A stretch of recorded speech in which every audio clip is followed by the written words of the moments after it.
Week 6 is already underway, and we are here to get you caught up for it, ready for it, and have lots of fun in the process. Fantasy Football Live. I'm Jason Fitz, sitting with Matt Harmon, Chris Allen, Justin Boone.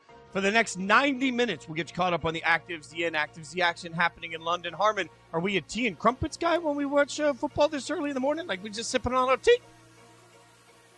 No, definitely not. We're still in the coffee phase of the proceedings here before noon Eastern. I will say, though, you're gonna need something to get through the Jets offense in this game. That was one of the more embarrassing things I've ever seen. That drive, if we could call it that, before the half. So, yeah, I mean, we're gonna need maybe a few more pots of coffee to get through this thing.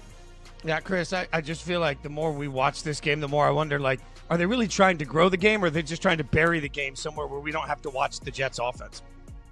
I think it's a little bit of both at this point. We've just seen nothing but the kickers shine in this game. We're not sending our best overseas at this point, fellas. So I'm just hoping that we can get through the next quarter of play without too much ado about nothing, and let's move on to the rest of Sunday's action. All right, Boone, how are we feeling this morning? Look, this is a flu game for Boone. Boone's a little under the weather. He needs the tea. We got it, buddy. We ready? I made it through the Thursday episode with Harmon. I thought I had 2 days to get healthy. I'm still fighting it off, but yeah, we're going to make it through. Don't worry. It's a big day of football ahead. Look, fighting through it. That's the sort of spirit we're bringing at you. We're bringing the same sort of fight they're bringing in London right now. Something like that. Let's get you caught up on the game happening right now between the Broncos and the Jets. It's a juggernaut. 10-9. That's the score right now. Bo Nix with 125 passing yards.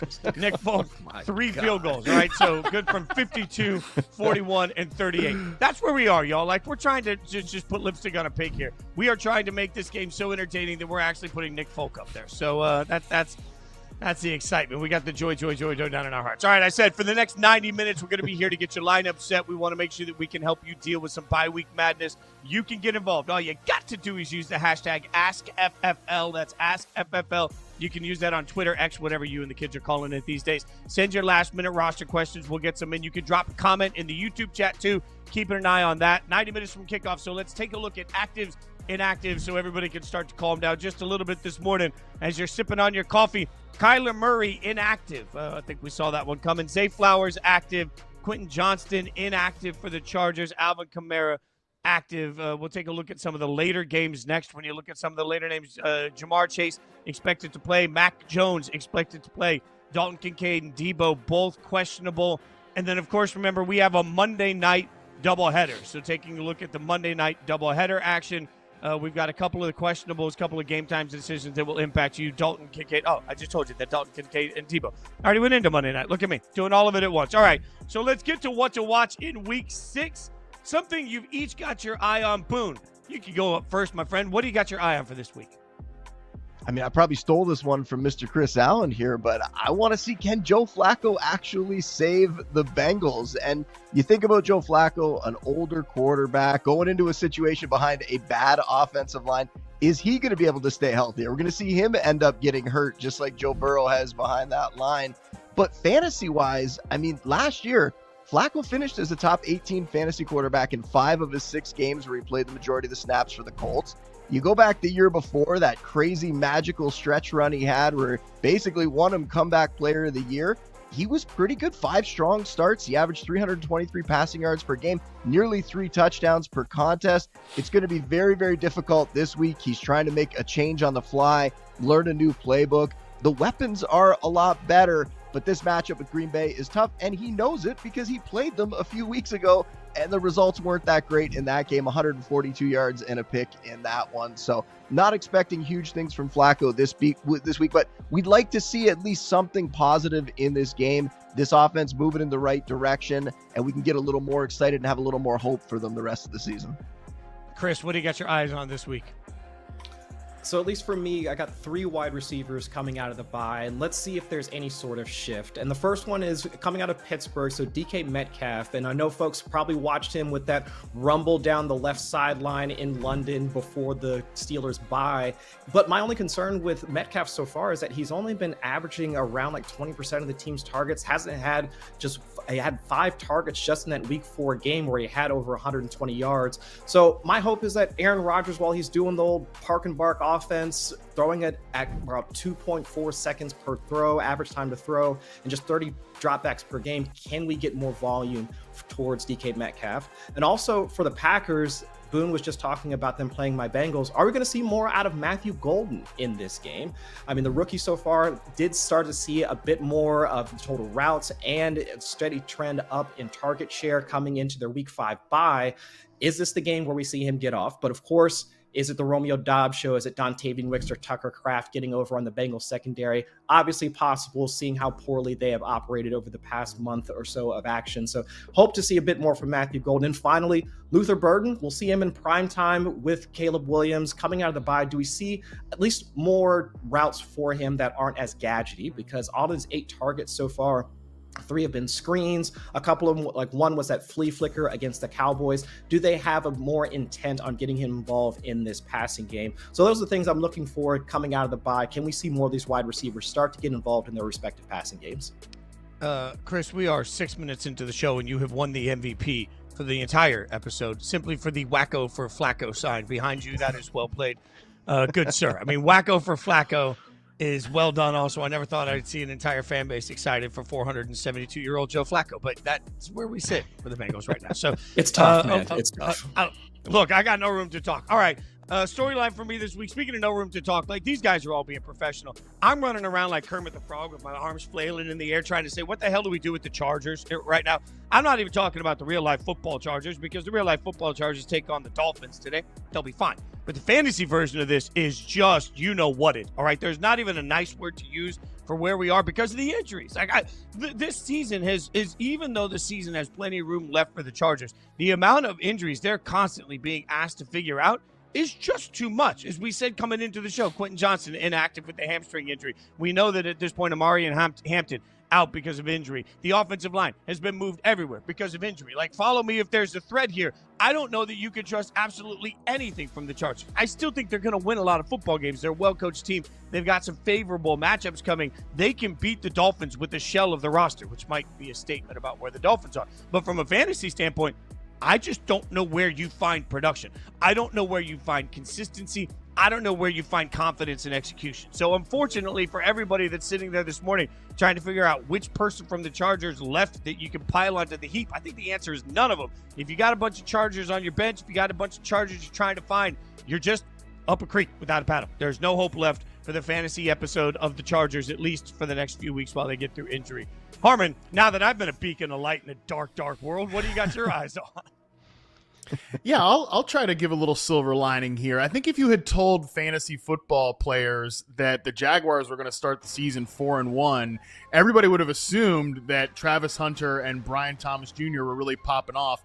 Ironically, that's been the most perhaps problematic part of the team so far, as the defense and the running game have been very good for Jacksonville, and I think the coaching has been great. But one thing I think has been encouraging amid a poor start for Brian Thomas Jr. and a slow start to his NFL career for Travis Hunter is that specifically with Brian Thomas Jr., this is a guy who in the first half of the first month of the season, right, we saw him really struggle with routes over the middle of the field, working against zone coverage, which was also some issues that he had in his great rookie season. They've become more exaggerated here this year, but the last couple of weeks, we've seen them basically just take that off of his plate in Jacksonville and start spamming him with routes that break to the outside, working against press man coverage as a true boundary receiver, and I think that Thomas has responded well to that. I know the fantasy big game has not come yet, but just the fact that they're using him in these ways that make him a little bit more comfortable, I think over the long term, over the course of the season, that's going to pay dividends. So since he's no longer running those bigger in-breaking routes, that's allowed Travis Hunter to now do that so far in the last couple of weeks. And we have seen Travis Hunter come down with some big plays breaking over the middle of the field. I'm really interested to watch in this game here if we see that trend continue. If we see Travis Hunter, who ran more routes than De'Ami Brown for the first time all season, if we see more usage from him as a true wide receiver in more of a downfield sense, because that Mickey Mouse nonsense that they were doing with him to start his career, it was fine. I know you're trying to get him acclimated, but we all know that Travis Hunter can do more than that. So while Hunter is still not established as a fantasy starter, and Brian Thomas Jr. is still looking right now like one of the most disappointing picks you could make, I am at least leaving the light on that we could see some development from both of those guys, because I like the way they've essentially flipped the main responsibilities of their route trees the last couple of weeks. Gentlemen, I have a score update that is only perfectly fitting for this game. The New York Jets have taken an 11-10 lead after an offensive holding call in the end zone results in a safety for the Jets. A holding call by the Broncos results in a safety for the Jets. Fear not, the Jets got the ball back and then punted. But they have an 11-10 win, and we are growing 11-10 lead, I should say. We're growing the game internationally. Lovely. A lot of Jets fans being made today in London. Boone gets to take a little break here. Boone is our residence ranking. He's got to get his final tweaks in before kickoff. He'll be back in just a bit to break those down. You don't want to miss it, see who's moving up, who's moving down. But for now, let's get some last-minute pickups that we've got. There are people that are still out there that can help you right now when you feel like all hope is lost. Chris, give me somebody right now. This is somebody rostered under 50% that we can still get added right now. Take advantage of the moment. What do you got, Chris? I'm going to go to the Chiefs passing game, and I'll take on Tyquan Thornton this week going up against the Lions. And I know that Xavier Worthy came into this week, had the DNP earlier in the week, got into full practice beforehand. But even with the Chiefs wide receivers completely healthy, or at least active, Patrick Mahomes is still looking for Tyquan Thornton downfield. And in this matchup going against Detroit, where Terrion Arnold is supposed to be out, Kirby Joseph is supposed to be out, even Avonte Maddox has the Q tag, he even might be out. I mean, this is a gettable secondary. And in the only bright spot, because I got a front row seat to the Jake Browning's final experience as of right now, seeing Jamar Chase actually get over on them on a couple of deep shots. Romeo Doubs got them for 68 yards. Roma Dunze also for 85 yards. Even Rashad Bateman, 60 yards on throws of 10 air yards or more. So this is the type of secondary where a skill set that Thornton has of being able to get deep is a potential boom spot for him in this matchup. And with as well as Mahomes has played over these last 2 to 3 weeks, Thornton should be a guy you can pick up and start if you need the help this week. All right, Matt Harmon, who you got your eyes on that's out there and available? Yeah, I know that a few weeks ago, Tre Tucker, Raiders wide receiver, was kind of viewed as that fluky waiver pickup of the week after he went for 140-plus yards and 3 touchdowns against the Commanders. But I still think he is a guy that you can use in the right matchups because he is on the field a ton for this Raiders offense. He's run a route on 95% of the dropbacks so far this season, 18% target share. That's nothing special. It's nothing crazy. But again, it does show that he is involved. And he's been a very volatile producer, no question about it. Don't get me wrong. 54 yards, 12 yards, 145 yards, 13 yards, 62 yards on the season. So that is about as spiky as it can get. So you're chasing one of those big weeks from a downfield wide receiver who I do think has played pretty well in isolation in his given role.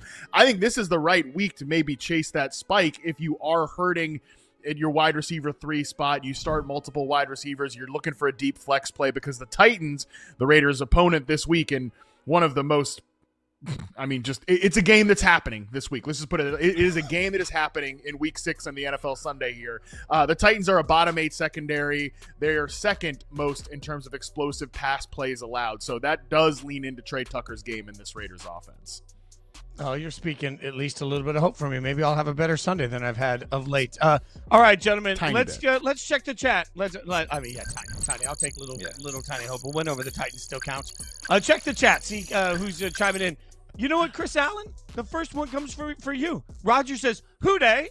Flacco got this. Come on, what's our level of confidence? We feeling good about Flacco? Feeling froggy with Flacco?"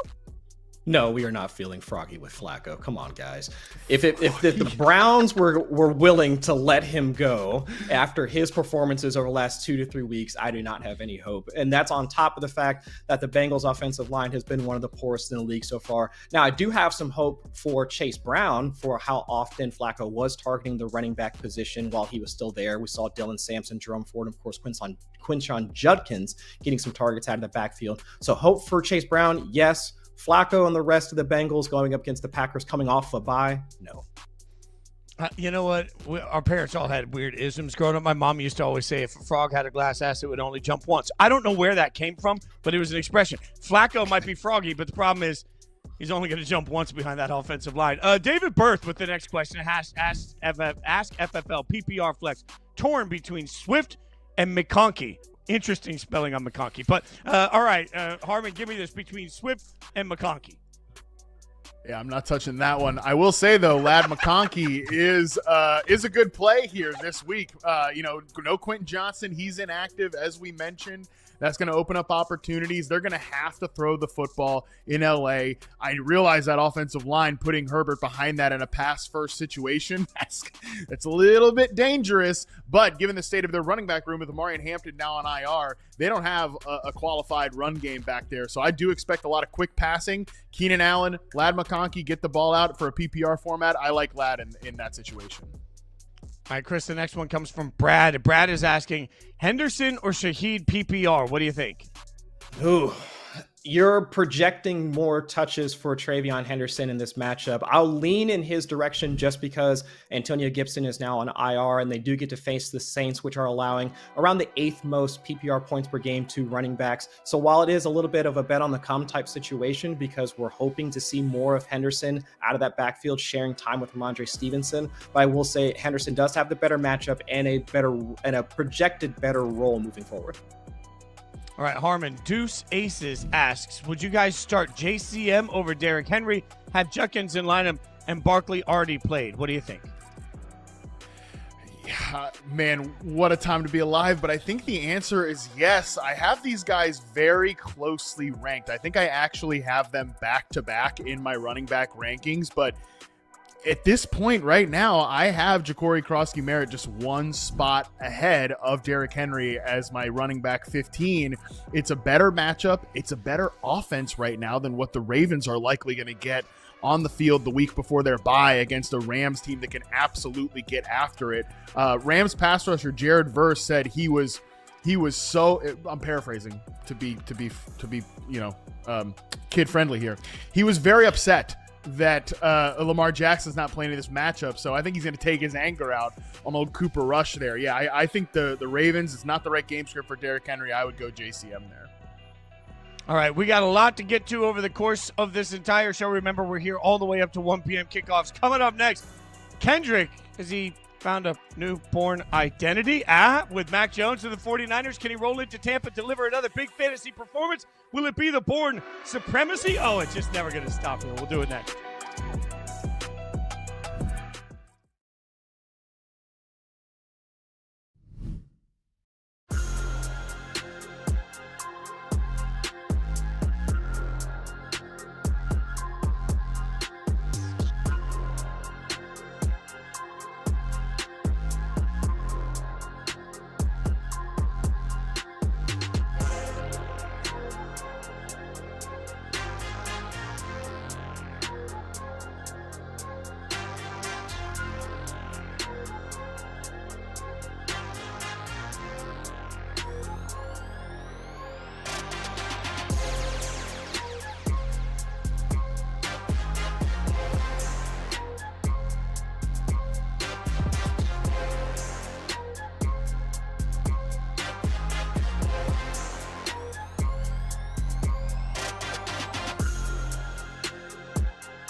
Welcome back to Fantasy Football Live. I'm Jason Fitz, hanging out with Matt Harmon, Chris Allen. Just get caught up in London. It's It's a football game. The Jets are up 11-10. As we told you just a moment ago, a safety on an offensive holding call in the end zone by the Broncos results in 2 points for the Jets. The Jets get the ball back. Neither team really getting much going. Right now they are reviewing what could be a turnover by Garrett Wilson, who is probably going to be more in the news. It looks like they've reversed it. It was not a fumble. Garrett Wilson going to be more in the news for some of the antics we've seen off the field than on the field. All right, let's get into some tough spots. All right, we've got a big battle of banged-up offenses coming up. Sorry, I'll learn how to read. Big battle of banged-up offenses coming up this afternoon. 49ers and Bucs. Let's get into that game. The 49ers, Bucs favored by 3. Over-under on this one, 47.5. So let's take a look at this. Chris, what do you got your eye on in this one? So we teased it before heading into this segment, but for the Bourne supremacy, Kendrick Bourne, is this the Matt Damon version of Jason Bourne, or is it the Jeremy Renner version that we're going to get this week? Because after 11 targets, is it more of a fluky type of situation that we're going to see from Kendrick Bourne if fantasy managers went out to pick him up and try and start him this week?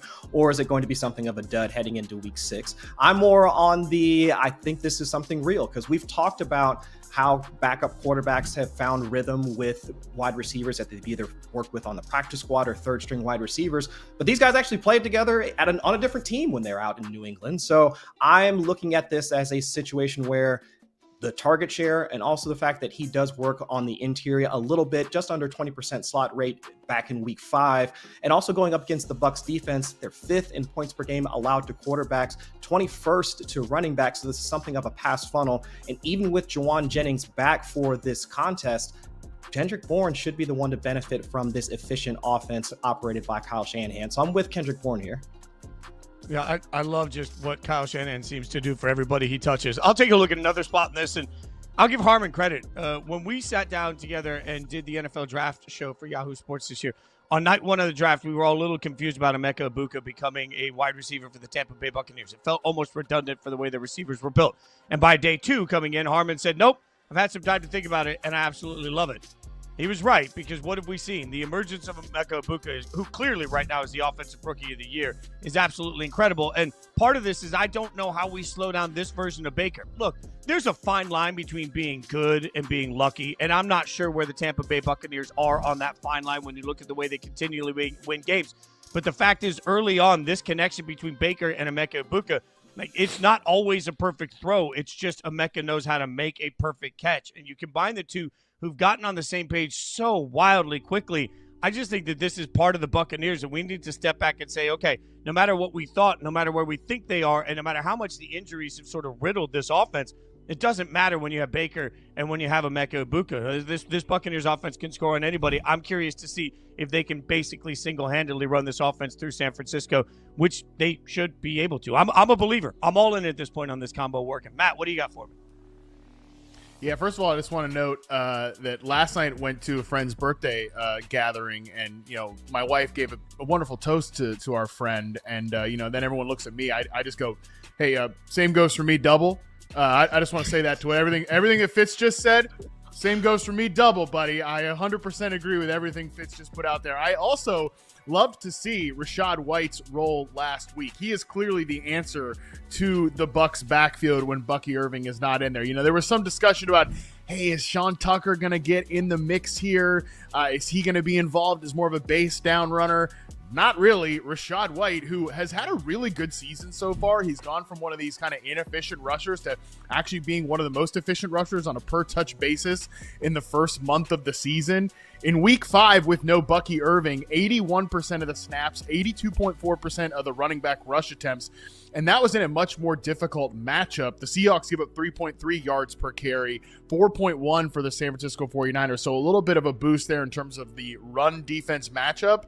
And lastly, it should not be understated here that with Tristan Wirfs back, the offensive line, it's not at full strength. Of course, that's just not going to happen this year with Cody Mock going on IR, but it's a much more stable unit now, which can make the run game, which kind of started a little bit slow, can make it better overall. So I think Rachaad White is a guy people should be plugging into their fantasy lineups until Bucky Irving gets back.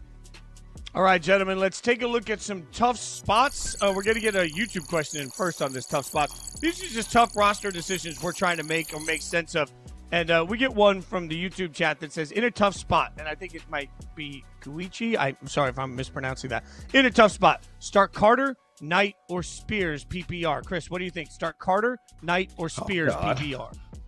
That is a tough spot. Yeah, that is a tough spot. When you get that look from you two, that's when we all like, okay, thank God. Okay, so I'll at least try and make the case for continuing to roll with Michael Carter. Now, I know the news about Bam Knight starting, and I get that, and folks are probably wanting to move him down their ranks and all of that. But watching how Carter operated in that offense, he was clearly the better rusher, even though Bam Knight was still involved. So while he might get the ceremonial start, that I'm talking about Bam Knight, Carter's ability to work not just as a rusher, but as a pass catcher for the Cardinals, and what should be a more, let's say, stable offense with Jacoby Brissett potentially operating things against the Colts. I'll go with Carter here just for the potential for more volume versus whatever Spears might get. And of course, I'm not even looking too much into the role for Bam Knight. All right, so with these tough spots, we'll continue that. Harmon, give me what you got. What's a tough spot?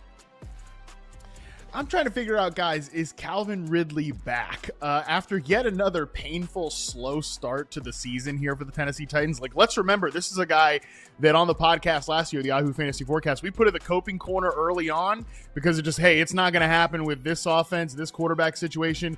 He immediately comes out right as we put him in the coping corner, and he starts balling out, finishes with over 1,000 yards in a broken offense. Looks like he's about to do that again. Maybe we put him in the coping corner after just some really poor play to start this season, and yet he comes out in week 5 when he's supposedly banged up, right? He's not going to play a full complement of snaps. Well, that turned out to be nonsense. 81% of the routes, 10 targets most of the season, and most importantly, he played excellent football, right? He actually put it on tape. He was getting open. He was making tough catches, clutch catches for his rookie quarterback in Cam Ward. And he gets another great matchup against Fitz's Raiders this week. So I'm trying to figure it out. Like, is Calvin Ridley back in our good graces as a wide receiver 3 flex play? In one of the leagues that I play in, he was straight up dropped. So I parked him on the bench, and now I think I might be starting him this week. So we'll see how it goes, I guess. But I'm feeling pretty good, cautiously optimistic after what we saw last week. Yeah, well, and to your point, those corners in Vegas can get got. So there's an opportunity for Ridley there.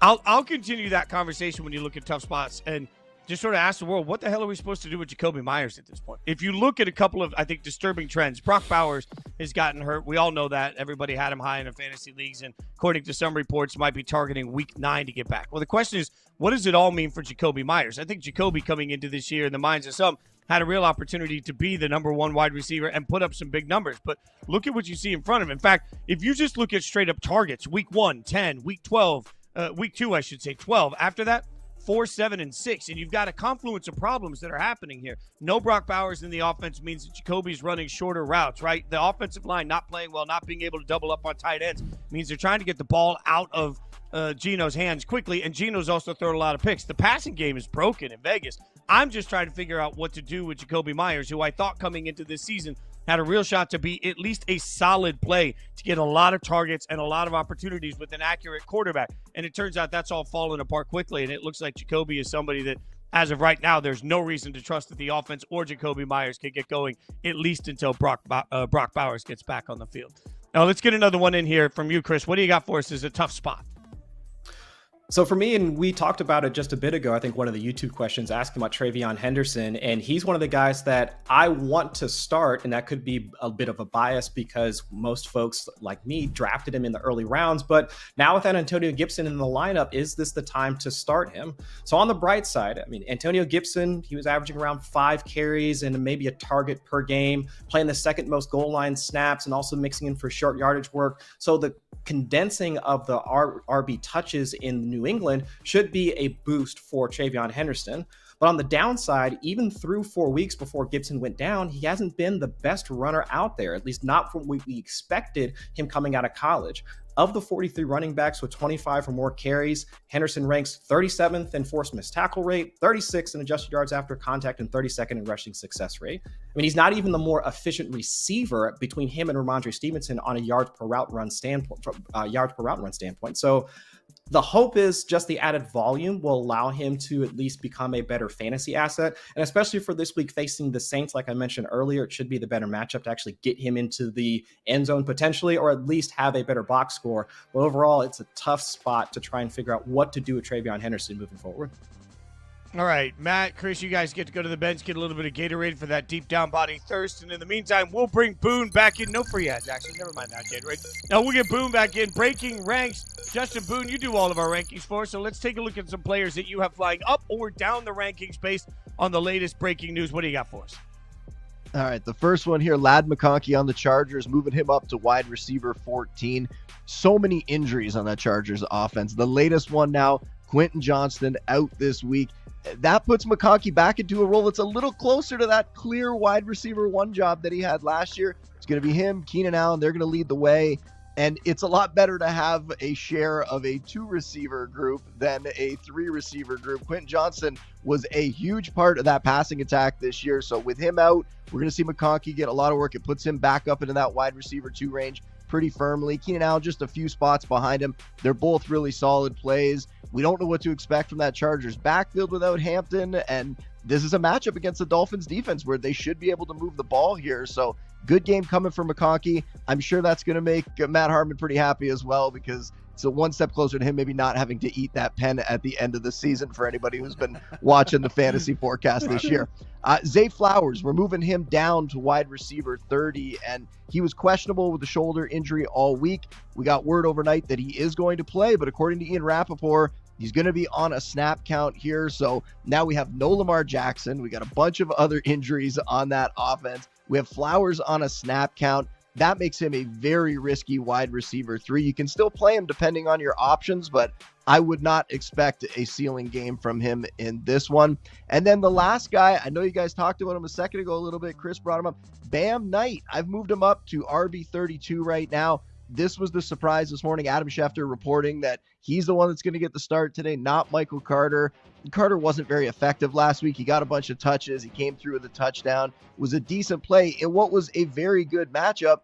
This week, it's going to be a much tougher matchup for those running backs. And the Cardinals are just going in a totally different direction, right? They don't have Kyler Murray. They got to play Jacoby Brissett. Now they're going to have a new starting running back. I do agree with Chris, though, that we should speak some caution here, that just because Bam Knight is being called the starter doesn't mean that he's now going to be the guy who's getting 20 touches in this game. I think it's going to be a committee. There's a chance that Amari DiMercato, after that goal line fumble last week, we'll see if they want to use him as much. We saw what happened to Adonai Mitchell on the Colts the week after he did that. They basically sent him to the bench. We'll see if that happens to DiMercato here. But regardless, I think other guys are going to be involved. I think Carter's still going to get touches here. So you can't be that excited about playing any of these guys this week. All right, let's bring everybody back together for the hurry-up offense. We're going to put 25 seconds on the clock and just pray that we do it better than the Jets did at the end of the first half. Let's get to the first question that comes in from Dean the Bean, who says, half PPR, pick 1 to flex. Chase Brown, Tony Pollard, Darren Waller, Sterling Shepard, Matt Harmon. What do you got? God, I was really hoping you weren't going to come to me on this one. I feel like with Tajay Spears back, Tony Pollard is a little too blech. Honestly, Darren Waller is kind of the guy I want to say. I feel like the safe answer is Chase Brown and chasing some of those checkdowns, but I'll tell you, I want to say Darren Waller. Okay, I respect that. The next question comes in from Latino Conservato, who says, last flex spot, full PPR, Matthew Golden, Jawan Jennings, Michael Carter, Ask FFL. Chris Allen, you were just talking about, well, no, actually, Boone was talking about it. And never mind. But still, Chris Allen, you get to answer the question. Let's go. I'll go Jawan Jennings out of that group, because Golden, while the hope would be he sees more routes and more targets, it's a spread out offense in Green Bay. And Michael Carter, Boone was just talking about the backfield committee potential, so I'll take Jennings here. Well, you know what? I failed you guys. Quarterback got happy feet. I was looking around too much. I felt the pressure. It started to get to me. This snap will be better. The next one comes from Joel, who comes in and says, half PPR, Xavier Worthy, Bourne, Pittman, or Allen, start 1, bench 3, please, and thank you. That level of polite can only go to Boone. What do you got? I mean, we're going to talk more about that Chiefs game against the Lions, but the Lions secondary is so banged up that I think you have to go with Worthy here. He's dealt with some injuries. They're managing that. I think this is going to be a monster game for him against the Lions secondary that is down to like third stringers. All right, let's get the next one in from Winston Wild, who says, do I try and find a way to play both Rico Dowdle and Calvin Ridley at the cost of sitting Kenneth Walker? I don't want to be roped in by one good Ridley game. Help me. What do you think, Harmon? Oh, God. Again, I was hoping you weren't going to come to me, but I guess that's the order here. Definitely Rico Dowdle I am ranking over Kenneth Walker with confidence. I'd probably still play Kenneth Walker over Calvin Ridley. It is close. I just kind of want to see one more week from Ridley. All right. We're going to keep it coming at you. We got to take a quick break, but we know you love fantasy football, but it's just 9 days until opening night in the NBA, and Yahoo has a brand new way to get in on the action in fantasy basketball with simple rosters and scoring. Check out High Score.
Welcome back to Fantasy Football Live. I'm Jason Fitz, hanging out with Matt Harmon, Chris Allen, Justin Boone.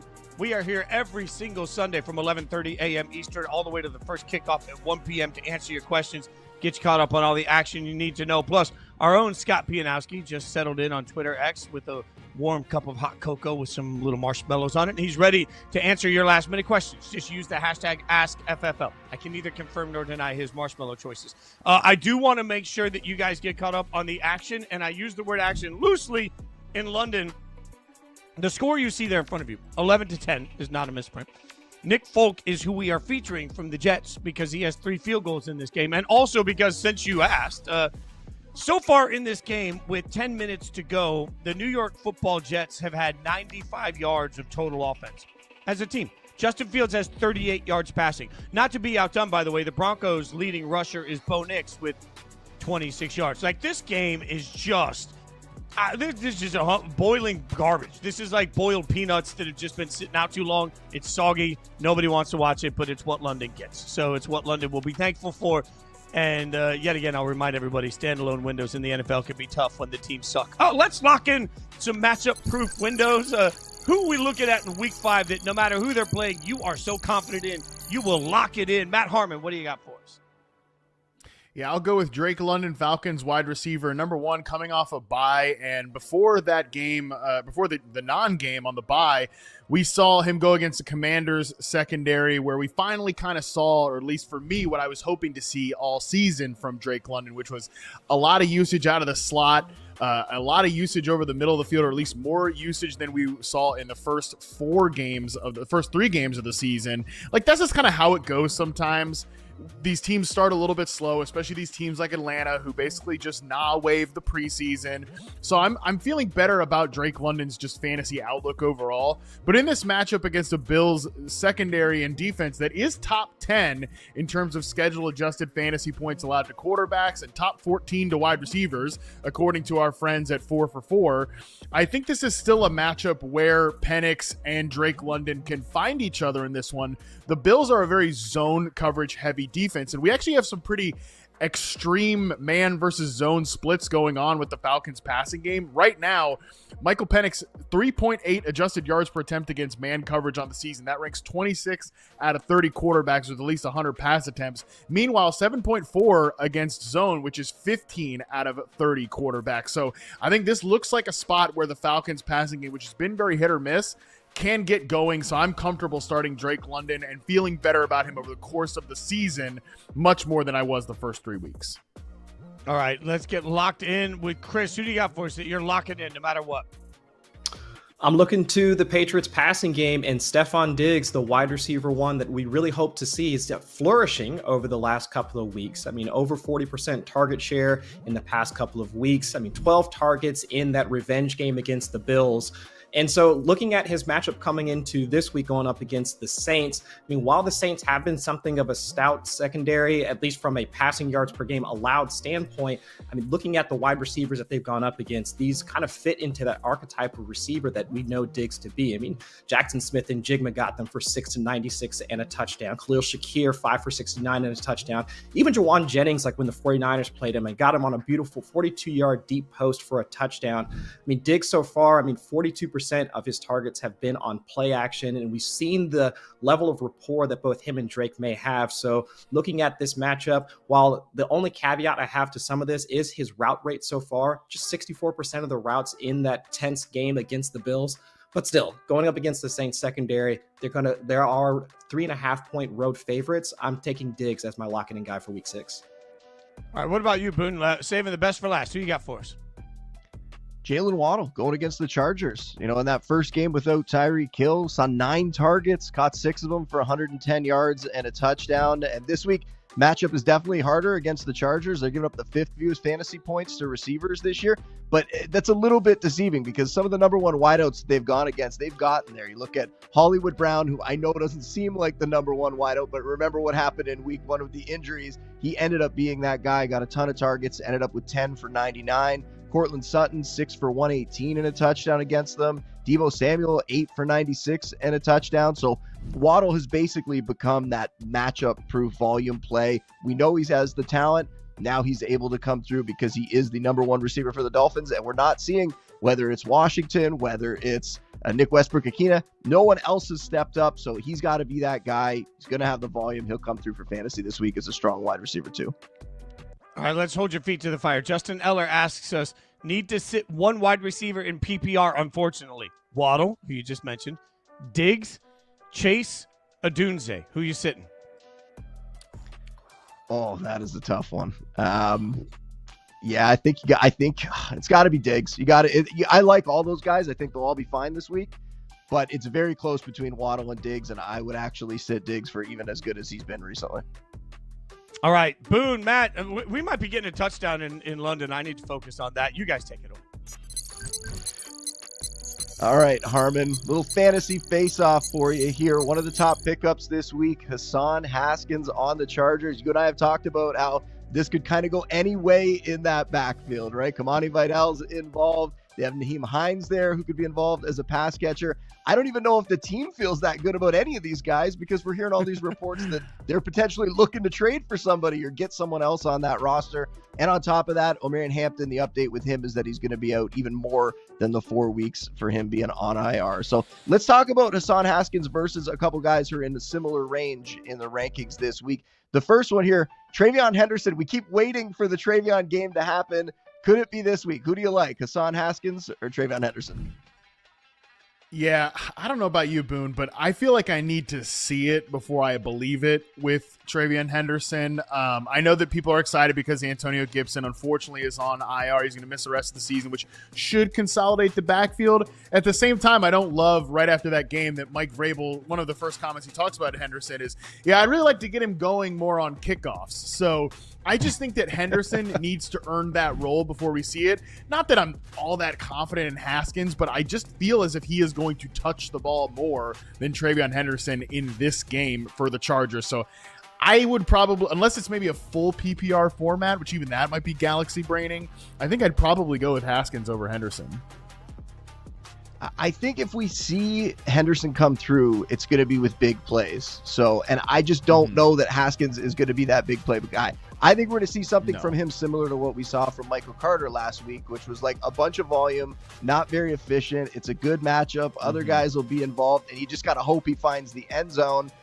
I kind of do think this might be the game where Henderson breaks it, but Harmon, I've said that a bunch of times, so I don't even know if people should listen to me anymore. Yeah. We are just waiting to see it from him. But if you want to play it safe, I would say Haskins on volume. If you want to shoot for upside, I think Henderson is still the upside play, but it's very close between those two. How about Zach Charbonnet, another guy who's the backup in his backfield, but a guy who gets a lot of work in his backfield? How do you like these two matching up, Haskins or Charbonnet this week? Yeah, Charbonnet gets a lot of work, and he gets work in critical situations, short yardage. He gets work on passing downs, like clear-cut passing downs, 2-minute drills, things of that nature. So, I literally have these guys ranked back-to-back. Actually, all these guys are relatively close, all the players we're going to talk about here. But I think I might give a slight edge to Zach Charbonnet just because I really, really like Seattle's ecosystem and the way the run game is trending. The passing game's been awesome. The way the run game is trending. So I think I'll just give the better player in the better situation the nod here, even though he's not nominally starting in Zach Charbonnet. We're really splitting hairs here, and that's probably why we're disagreeing a little bit on these, because we're talking about guys that are almost like neck and neck and back to back in my rankings. But one of the updates I made when I stepped away to go into the rankings game there was I moved Haskins one spot above Charbonnet. And I think both these guys are the same kind of play, right? You're just hoping that they find the end zone to pay off for fantasy this week. I'm looking at the matchup for Haskins. That's why I kind of gave it to him. But it's like RB30 versus RB31. So you're looking at a very similar player. How about the last one? And this is Hassan Haskins, the new starter for the Chargers, against Bam Knight, the new starter for the Cardinals this morning. Who would you play between these two? God, I mean, I really hope nobody's fantasy team out there is in this bleak of a situation where they're chasing the nominal starter, you know, for the Arizona Cardinals right now. I know that Michael Carter paid off for us last week, but this is a Jacoby Brissett-led team at this point. I'm definitely a Kyler Murray skeptic, and there is part of me that is a sick, twisted individual that wants to see what Marvin Harrison can do with a different quarterback. I get all that, but I'm not that optimistic about this Cardinals offense because it's just not a good ecosystem right now. I mean, the offensive line has been poor. The run game has been bad all season. I still think it's going to be a split between Bam Knight and all of these other guys. Maybe Amari DiMercato gets punished, but I think I'd go with Haskins there. The matchup is definitely a big tiebreaker as well. Yeah, I think I have to agree with you there. That's the one where I'm going to go with Haskins for sure. I just don't know what to expect from that Cardinals backfield. It could really go in any direction this week. And yeah, Knight apparently is going to get the most, but we'll see how it shakes out by the end of that game in what's going to be a much tougher matchup for those guys. All right, let's get Fitz and Chris back in here. All right, let's get to some Make Your Pick. We'll help some users out, Chris, that are trying to figure out what they should do here. The first one from YouTube, GK says, one flex PPR and PPR carry. Hendy, Sharps, Josh Downs. Hendy, Sharbs, and Josh Downs. Well, listen to the fellas just a minute ago. I have to go with Sharbs out of that trio, just because, yeah, he's sharing that backfield with Kenneth Walker, but he's getting used in the areas that are the most beneficial or critical for fantasy situations, right? We've seen him plunge into the end zone a couple of times ahead of Kenneth Walker. So I'd say out of that group, I think Sharbs is probably the best. All right. What about the next question comes from Chris Silva, who says flex 2. Higgins, DeAndre Swift, Ridley, or Dowdle? Ugh. So I'm still going to be the depressed Bengals fan and say that I don't want to do this right now with Joe Flacco, especially going up against the Packers. I will say, though, Rico Dowdle has to be in that group right now, that revenge game narrative going up against his former team. He is definitely one of those guys. And then between DeAndre Swift and Calvin Ridley, I will give the nod to Calvin Ridley, listening to Harmon talk a bit more about his usage so far. And while Swift should get the majority of the touches, there's some general offensive line concern for Chicago. I think the interior offensive line is a little bit banged up. So I'll say Ridley also. All right, the next question comes from Brian. Brian says half PPR, so half PPR, pick 2. Jerry Jeudy at Pittsburgh, Jawan Jennings at Tampa Bay, Ianamor at Vegas, and Jaylen Coker versus Dallas. Can't do Coker yet. Haven't seen how much he's going to be used in that offense. And now also the Panthers are supposed to be without at least one starter on the offensive line. So cannot trust the wide receivers for the Panthers outside of Teterow and McMillan. So I will say, what were the other options? Alec Ayermaner and who else? Jeudy, and who's the fourth one? Jeudy and Jawan Jennings. So I'll say Jennings, talked about him earlier, even with the potential injury concern, him coming back and being active in this game going against the Bucs defense. I do like him. So I'd say like him for sure. All right, let's go to the next one. I think we've got Roach coming in. Roach says need to choose 2. Achane, Rashad Weiss, or Josh Jacobs. # make your pick. So need to choose 2. Achane, Rashad White, or Josh Jacobs. Jacobs for sure, going against the Bengals run defense. And between Rashad Wright and Devon Achane, going up against the Chargers run defense, that might be something of a tough out. But I do like the idea of Achane as a wide receiver so far. His pass catching ability, assuming it's full PPR, if it's pick 2, I'd say it's Josh Jacobs and Devon Achane, but it's close between Achane and White. Get you another one here from Tanyas Maximus. Pick 3, gotta bench 1. Okay, pick 3, gotta bench 1. Bill, okay. Judkins, T-Mac, and Debo. If I'm benching one of them, with the amount of volume, I'd say out of that group, if I'm benching one of them, oh man, this is gonna be tough. Bench 1, I'm gonna hate it. It's probably gonna be the wrong answer, but I'm gonna bench Teterow and McMillan against Dallas for the offensive line concerns that I just noted, and how often that the Dallas's pass rush has been getting after the quarterback. It's been around a 40% pressure rate in the past couple of weeks. I think Teterow and McMillan probably has the toughest out for this week compared to the other 3. All right, we're going to get you updated on the game in London. Right now, the Broncos have taken a lead, 13-11. It's about 3 minutes to go in there. We'll see how this one plays out. The Broncos with the ball. In the meantime, coming up, we've got the matchup of the day, the Lions and the Chiefs. It's going to be a fantasy feast. The question is, worthy one more week? We'll talk about it next.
Welcome back to Fantasy Football Live. I'm Jason Fitz with Matt Harmon, Chris Allen, Justin Boone. If you're just tuning in, there's a game going on in London right now. The Broncos are up 13-11 over the Jets. And this is not a misspeak. We just hit the 2-minute warning. And as of the 2-minute warning, the New York Jets have 88 total yards. 88 total yards. So just for point of reference, the Jets have the ball at midfield with 2 minutes to go. I just don't know that we can trust them to pick up the 15 yards necessary that it would be to actually try and get a game-winning field goal. We'll keep you updated on it, though. This game is about like food in London. It's bland, and it's not good no matter how many times you try and tell yourself it is. Let's get to something that is good, the fantasy feast that we are going to get between the Lions and the Chiefs. It will be a delight. Detroit and Kansas City. The Chiefs favored by 2.5. The over-under on this 52. This is the Sunday night game. So when I say fantasy feast to you, Matt Harmon, what stands out to you? Yeah, I've got my eye on Xavier Worthy in this game for the Kansas City Chiefs for a variety of different reasons. Number one, as Boone mentioned earlier, the Lions secondary is extremely banged up, and they're kind of trending a little bit away from their man coverage heavy tendencies, but they still are who they are, and they're playing a good bit of man coverage even with some of those defensive injuries. So it's a spot where Worthy, who made a couple of huge plays against man coverage in his first game, has a moment to make a statement here before Rashee Rice returns to the lineup, because he's right around the corner, right about to come back from his suspension. And that will change the complexion of what this Chiefs receiving room looks like. Rashee Rice is the guy that is a little more proven as a volume hog receiver.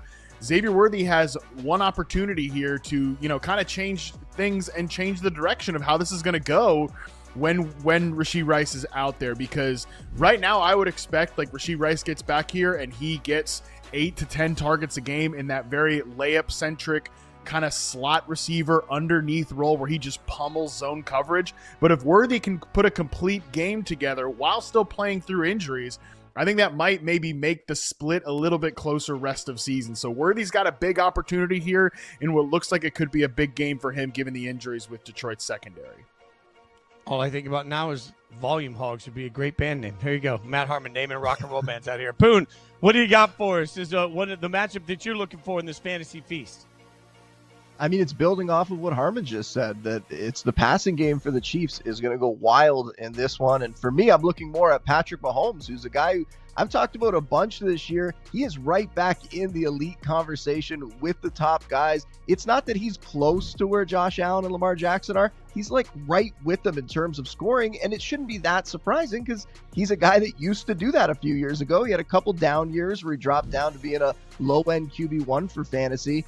But now the way this offense is operating with him running the ball more, he's taking advantage and he's putting up big fantasy stats again. And like Harmon said, with all the injuries in the Lions secondary, Terrion Arnold, DJ Reed, Khalil Dorsey, there's so many guys out right now that they're going to be putting out a very, very weak squad up against one of the best quarterbacks in the game here. So I think whether it's Worthy, whether it's Hollywood Brown, all these guys are going to get involved. Tyquan Thornton, Travis Kelce. We are going to see a big game from the Chiefs, and we'll see if the Lions can keep up on the road with them. All right, Chris Allen, what do you got your eyes on in this feast? Boone, did you just bring up Hollywood Brown because of me? Was that a shot at me for that? I don't know if I would say it's a shot, but yeah, I always love bringing him up for you, buddy. I can't believe you hadn't brought him up yet, Chris. I was waiting. I'm trying to let it go. I'm a changed man. Okay. All right. Sure.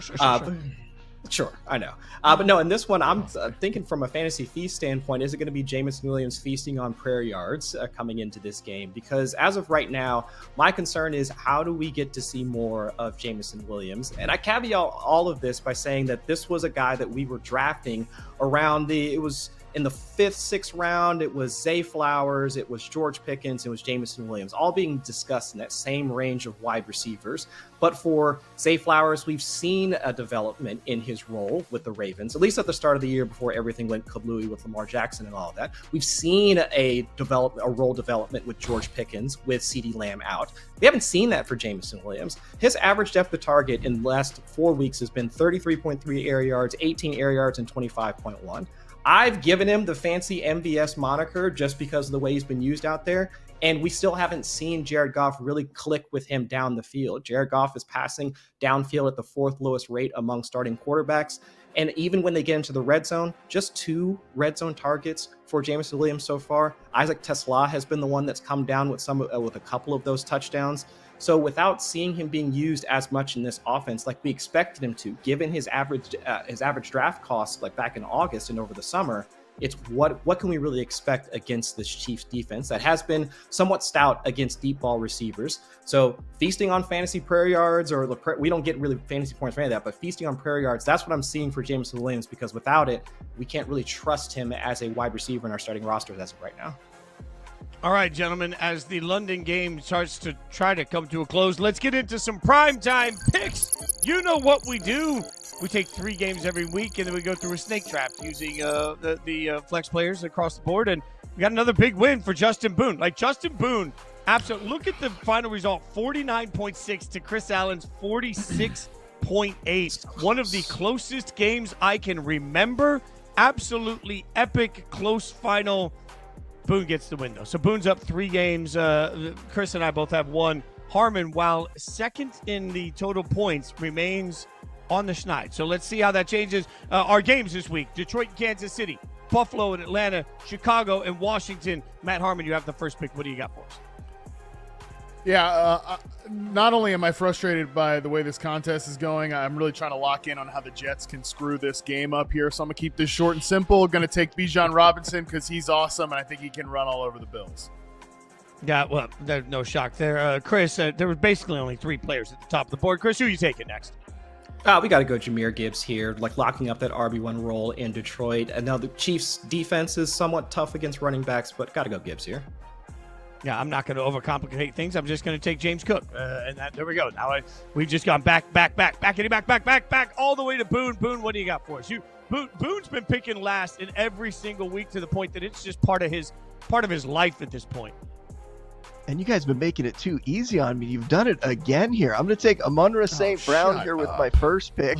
One of the best receivers in the league just falls to me here. I love that. And I think they're going to be trailing in that game. He's going to be the guy that's going to help them keep up. And then this next one is very tough because I shouldn't even say who I want to pick, but I want to pick someone.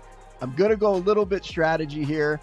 I'm going to take Drake London, even though he's going up against my Bills. I think he's in store for a huge game in that one. He matches up very well against Buffalo. He is going to get a ton of volume. Darnell Mooney's out. It's going to be all London all the time. So I will be very happy taking those 2 receivers.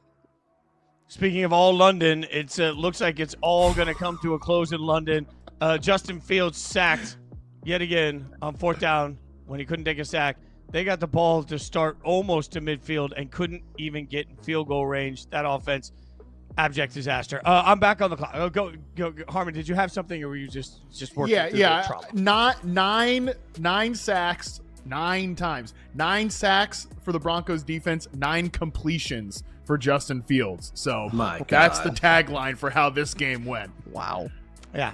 It was ugly. I'll go next on this one. I'm just going to go Krosky Merritt at this point. The backfield has been a bit of a question, but he only played 47.5% of the offensive snaps, but he handled a lot of the backfield touches. I think he's going to get more in this. Look, this is just a little bit of a let's just get splashy and see if I can get some big runs out of it. So I'll take Krosky Merritt and feel good about it. Chris, what do you got? Take me to Rome. I'll get Caleb Williams, wide receiver 1, and what should be a good matchup against Washington's secondary. It should be easy pickings for Rome Odunze in week 6. All right, that means, Harmon, you're up at the turn. You get 2 chances to try and get off the schneid here. That's very annoying. Would have loved to take Rome Odunze here, but I'll go with a banged-up Deebo Samuel. If he doesn't play in this game, we can discuss, activating the backup protocols here, and I'll just take my lumps with Luke McCaffrey or something like that. But for my second pick is David Montgomery. I think the Chiefs actually have struggled a little bit as a run defense, and David Montgomery is still pretty involved. So I hate these 2 picks, but alas, they are the picks I've made. All right, Chris, that means you're up next. So I'm going to go with Hollywood. No, I'm just playing. I'm not doing it. No. We'll go with Khalil Shakir here. I'm going with Khalil Shakir. I said I can't do it anymore, guys. All right. I have to be better. Okay. Khalil Shakir. I'll run it back with him. This should be the week where I think they have more control in this game, and so leading to more targets to him versus trying to get outside to Keon Coleman. And also with Dalton Kincaid having the oblique injury, might see a few more targets funneled his way. All right, I'm up next, and tight ends need love too. So I'm going to take Sam Laporta here. Didn't really have a lot of options left. Laporta coming off 5 catches on 6 targets in his first touchdown of the season. Going against a team that doesn't give up a lot of touchdowns, but they do give up a high catch rate to tight ends. So maybe there's some love happening there. Boone, that means you are cleaning up in the back, which is no problem for you because one man's trash is another man's treasure, and you're winning this thing all the time. What do you got? I don't know. I don't feel good about this pick, but I didn't feel good about my pick at the end last week either. And Ramondre Stevenson came through for me. So let's hope DeAndre Swift can do the same. I'm worried that he's going to start to lose some touches coming off the bye, that they're going to get other guys involved. But right now, he's still the lead back in that offense. So let's hope he can get it done. At least for the weekend, Boone will be a Swiftie. We'll keep you updated on how things go through the process of the contest, especially if Harmon keeps losing, because that's just fun for everybody. Let's get to the hurry up, and we'll bring everybody together. We'll put 25 seconds on the clock, and we'll start. These are YouTube chats. Got a bunch of YouTube chat questions. First one says, yo, guys, half PPR, Kenny Gainwell, Bam Knight, Sharbs, thanks, love y'all. Well, we appreciate that love. Harmon, give some love to Jamal. What do you got? I can't believe you just dunked on me about this contest, and then you sent me this question with these ghastly running backs. I think I'm going to go... I think I'll go with Zach Charbonnet here. Tough matchup for Kenny Gainwell. Maybe he makes some ground up in that backfield, closes the gap with Jaylen Warren, but I'm kind of skeptical, so I'll go Charbonnet. Well, let's get the next question in from Shay Ambrose. Full PPR. Keenan Allen ahead of Worthy or Diggs now that Quentin Johnston's out? What do you think, Chris? Ahead of Diggs or Worthy? I don't think so. We talked earlier a bit about how Diggs' route rate and also the potential for just a complete blowout against the Saints. And if it's not Diggs, it could be Hunter Henry. It could be either the running backs rushing in or Drake May as well. So I think Keenan Allen should still, being ahead, I think that makes sense. All right, the next one comes in. Shots says, Herbert or May, or do I drop one of them to pick up Caleb? What do you think, Boone? That is a really tight one. I'm going with May just based on how well that he's played. We knew he had the high floor. Now he's showing us a pretty high ceiling as well. So I like him in this game. Herbert, so many injuries around him. He can still get it done in a good matchup, but man, they're stacking up around him, and you just wonder at what point is it going to become a huge problem for his fantasy outlook. Harmon, you get one more extra credit coming into you since you haven't done your homework well. Larson, that's just a dig back to not having any wins yet. Full PPR, T. Higgins or Calvin Ridley. What do you got, Harmon? Yeah, I'm super skeptical of Joe Flacco being able to get the ball consistently downfield to T. Higgins. So as much as I did say I want to see it, another kind of prove it week from Calvin Ridley, I am willing to chase him in this matchup that's very bad against the worst team in the NFL. How could you even be a fan of that embarrassing operation in Las Vegas? Wow. Wow. I'm speechless. I had that coming. I just got kicked in the no places by my own friend. I did, and I had it coming. All right. We got a lot more to proximity get into. associated. Look, he wasn't even talking about the Bengals there. He was talking about the Raiders. What is happening? Okay, coming up next, we got a Monday Night Football doubleheader. We'll break into it. We'll figure out what we can make of it and figure out, most importantly, is it pit season? Is it time? Can we finally believe? We'll answer it next.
Welcome back to Fantasy Football Live. I'm Jason Fitz, sitting with Matt Harmon, Chris Allen, Justin Boone. We're going to take you all the way up to kickoff.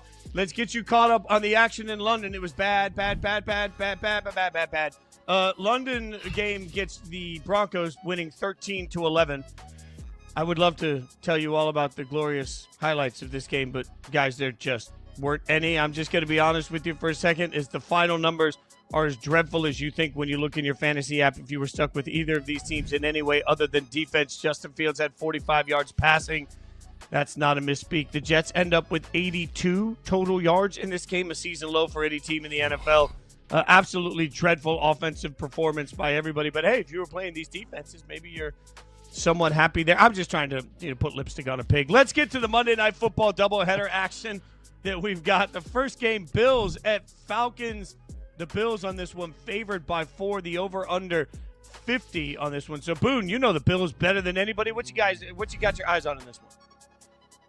It's me being a little bit worried that the Bills' run defense might not be able to step up to the plate against that Falcons rushing attack, having Bijan Robinson, having Tyler Algier, who we know gets involved a bunch. And, it's a game where the Bills are coming off a loss, where the Falcons are coming off a bye week, so they had a ton of time to prepare. And I think that the Falcons, it would make a lot of sense if they come out and try to control this game and try to control the time of possession, especially since Buffalo's run defense has not been very good this year. The Bills are getting up the 4th most rushing yards, the 4th most rushing touchdowns. However, Buffalo is going to get a huge boost here. Ed Oliver is going to be back this week. He's been out since the opener with an ankle injury, so it was good to see him get back to a full practice, not even get an injury designation for this game. That will make a difference for sure, but I'm still expecting a really big day from Bijan Robinson as always. I think Tyler Algier will be involved. I think he's a decent flex play in this one. And I just hope that the Bills are going to be able to come through. I'm a little more worried. I told Harmon this during the week. I'm a little more worried about this Bills game, and maybe it's just because they're coming off a loss, but I'm a little scared of the Falcons in this one. Chris, what do you think on this one? So on the flip side, if the Falcons are going to give Boone and his Bills a bit of problems, I'm wondering if it's going to come through not just Drake London, but also Kyle Pitts.